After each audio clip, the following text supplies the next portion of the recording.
Adventures of Superman 504. This is part 18 of the Reign of Supermen. And I love this issue because we see the Man of Steel, the one that we know, Kal-El, back in action. Now, we found out last issue that he is not fully recovered from his battle with Doomsday. That's why last couple of issues ago he had to use the war suit to get across the world to Metropolis. And now here he goes, 4 hours. I used to fly across the country in under 4 minutes. That was when I had full power. No telling how long it'll take to store enough solar energy to get back to that level. Doesn't matter. There's a madman out there. A madman who killed millions, and a madman using my name. Assault on Engine City. This is Carl Kessel, writer. This is Tom Grummett doing the penciling. Douglas Hazelwood doing the inks. And then this is Glenn Whitmore doing the colorist, and Albert de Guzman doing the lettering. Now, both Steel and Connor want to believe this is the Man of Steel. He goes, only other time I felt such a commanding presence was when I met Superman, the real Superman. Maybe it is him. I want it to be him. Superman died. And like he goes, wonder what the kid's thinking. Man, I could go for a pizza. It's just a great way. It's a great moment of levity because this issue gets emotionally heavy as it continues. So he cut back to Connor before he's taken off with everyone, and he goes, the real Cyborg is the real bad guy. He blew up Coast City, and he built a big engine thing there in Metropolis. Is the next stop unless we're going to stop him. So you think this new guy is the real Superman? I mean, the first Superman? The guy you're cloned from? Look, Tana, we're talking into the world stuff here. He wants to wear the suit and fight the fight, fine by me. We screw up, won't matter if he's the real thing or not. Guess we'll find out soon enough. And then things just get only more serious from there. Because, as we see, Cyborg getting thirsty with power, trying to remind Mongol, who's in control, I should kill you for this remark, Mongol. Instead, let it be a reminder who holds your leash, dog. The artwork is astounding. I love how Superman, still first says, where does he say? Hold up, where is it? I want to, hold on. I want to say it right. Just give me a second here. It's somewhere. Hold on.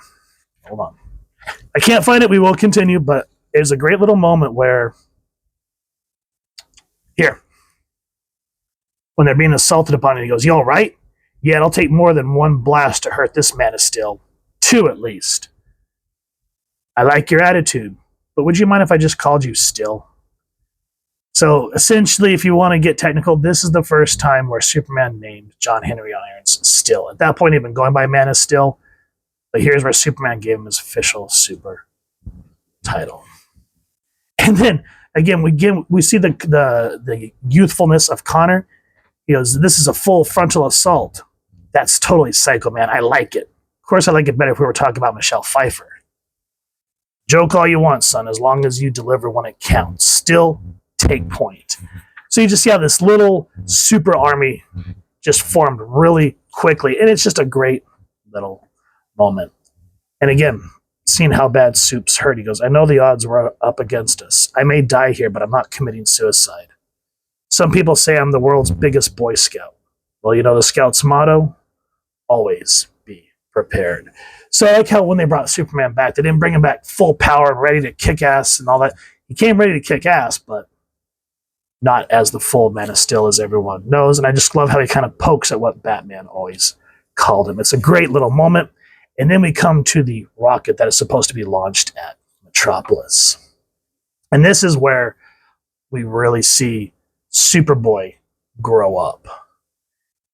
It's like, it's up to me. Got to stop this thing. Got to use my weird disassembling powers. I don't know how it really works.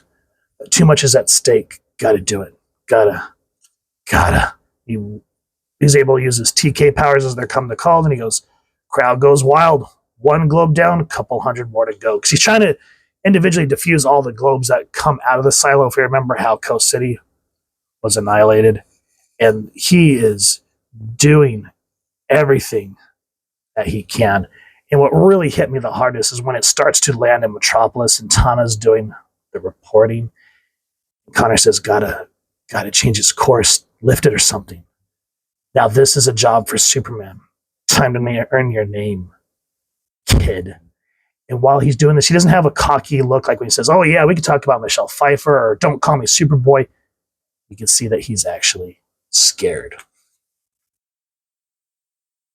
He goes, turn, you overgrown firecracker. Come on, turn. But I don't want to give too much away. I want you guys to read the rest of this issue. And what I hate is how Tana, something happens that makes her break down live on air. She goes, I'm sorry, Gordon, but he was a friend of mine. And I hate that right here the cameraman says, you getting this back at the station? Maybe just being around the reporting world is why this kind of irks my girk, but I get it at the same time. Anyway, it hits you hard in the emotions. This was a great issue, guys, and a great way to show how Connor wants to live up to the legacy of being Superman. Even how, though they're not sure that if Kal-El is the real Superman, they're still going to show that they have their place in his mythos. And of course, Clark being Clark doesn't discourage, doesn't hate on him. He just says, good job. Like he says, you can joke all you want, son. Just make sure that, when time comes to deliver, you deliver. And the same thing with Still, where he just goes, I'm just going to call you Still. And that's just how Clark is. He's always willing to give people the benefit of the doubt and build them up and not tear them down. And everyone's just, it's perfectly on display, all the emotional resonance and characteristics of each individual character we read about. Even the cyborg Superman, how we can see how he's becoming more and more drunk with this power and abusing Mongols. So let's continue the stories, see where this goes, and see how our Superman takes his rightful place as the Man of Steel. So y'all, if you've enjoyed what you've seen, please first and foremost support your local comic shop or wherever it is that get your comics and action figures, and either get the singles of this series, collected trades, the omnibus, however you want to read it. Just read it, because this was definitely a great point in Superman history. And if you've enjoyed this review, I really would appreciate if you take a moment to like, share, and subscribe. Helps the channel more than you could possibly know. And if you don't mind hitting that fancy little cyborg bell next to subscribe, that way as I continue to upload content, you guys get notified. Come to the channel, and I love talking with y'all and hearing your thoughts and feedback down in the comments below, or the socials, which I'll make sure to leave the links down in the description. So with all that said, hope y'all continue to have an absolutely amazing day reading, and happy hunting, everyone.